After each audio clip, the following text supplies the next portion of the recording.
Dali-daling dinala sa ambulansya ang isang sugatang bumbero na nahulog umano mula sa hagdan habang inaapula ang sunog sa warehouse sa Bambang Street sa Maynila.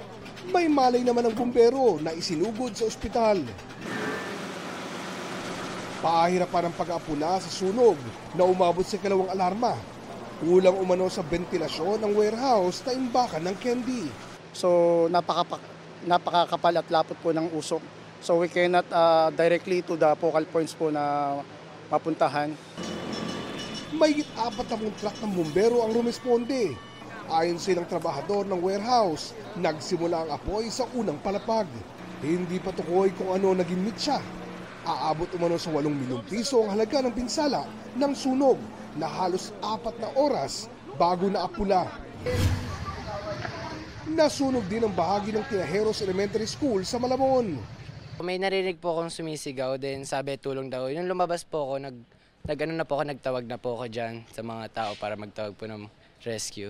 Then yun po, yung pinuntahan ko na po, nakita po malaki. Muntik pang mabagsakan ng kisame ang isang security guard. Nagulat na lang po kami, may bigla po kasi sumabog. Tapos biglang na lang po yung apoy.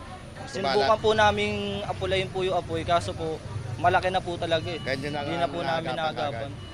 Inaalam pa ang sanhi ng apoy. Under investigation pa siya ng arson natin para at least safe tayo po. Medyo nahirapan dahil pagdating namin, totally burn na yung isang room. Kaya, pero nakaya naman namin. Dahil sa insidente, kanselado ang face-to-face classes ng mga estudyante sa Tinajeros Elementary School ngayong araw. Close muna natin yan dahil papacheck pa natin yung electrical system nila kung ano yung naapektuhan po. Para sa GMA Integrated News, ako si Oscar Oid, ang inyong saksi!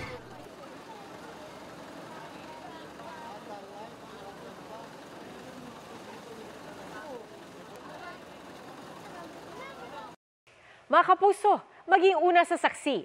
Mag-subscribe sa GMA Integrated News sa YouTube para sa iba't ibang balita.